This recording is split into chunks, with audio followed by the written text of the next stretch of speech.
Okay, we'd like to welcome Xander Schauffele into the interview room here at the Truist Championship.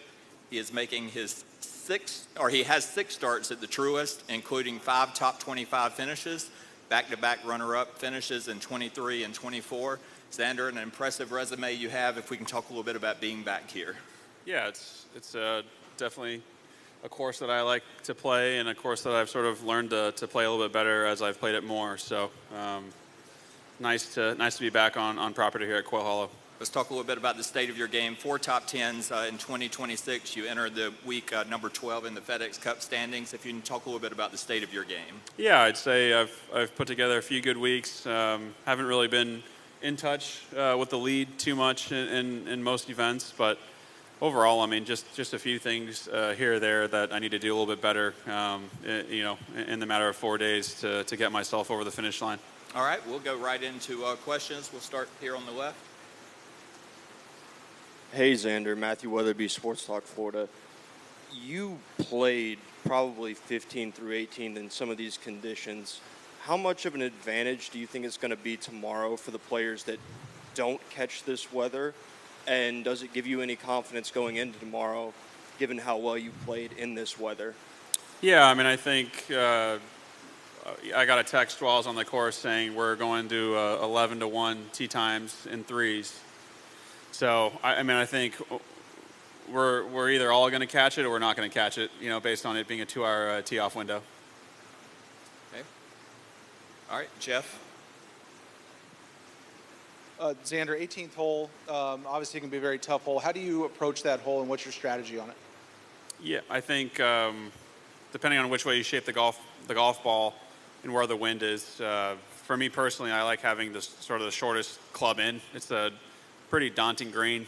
It doesn't look too crazy from the fairway, but once you get on it, you start to realize that the ball doesn't want to stay on the surface in certain areas. So a much easier green to hit with a 8 or 9 iron versus a 6 iron. And to those back pins, I think it's okay to sort of hit 3-wood off the tee, but to the front ones, I'm probably going to push driver up as far as I can to have a shorter club in. Okay.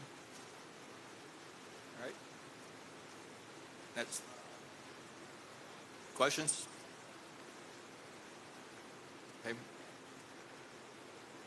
Yep. Michael. I have a question, Xander. I guess coming off of you had a few good finishes, last few starts on tour, obviously taking last week off. What are kind of the areas you're most focused in the game right now as we really do approach a critical stretch here going into the summer? Yeah, I'd say trying to stay on top of ball striking. I don't think I've putted very well, and the short game has been a little kind of hit or miss depending on which week it is. So, like I said earlier, just sort of trying to find a way to get everything to kind of click at the same time.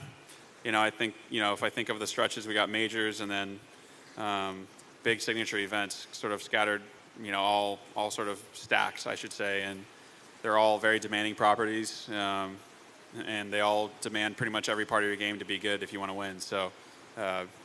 It really is, I think if you look at most guys out there, they're just trying to work on everything and anything they can to get as comfortable and confident as possible. Okay. Anything else? Okay, yep, right here, second row. Steve. Hey, Xander, Steve Reed from the AP. Obviously, Rory plays well at a lot of places. He seems to play particularly well here. You had a first-hand seat, I guess, to it a couple of years ago in the final round. Why do you think it plays so well to his strengths? Thanks for the reminder. I just recovered. Sorry about that. No, I'm playing. Yeah, I mean, he hits, I think at Augusta was impressive display. His best club was his worst club, and he still won the tournament. That's a little scary, obviously, if you're competing against him, being his driver. But, a week like this week, usually he's hitting his driver on most holes, and it's his best club in his bag most times. So it's a nice thing to watch him hit driver, and it's definitely a good property to be able to fly about 330 yards on. Okay. All right, I think it's a good time to wrap this one up. I can't even hear my own thoughts right now. This is nice. Thanks. Xander, thanks for your time. Thanks, JB.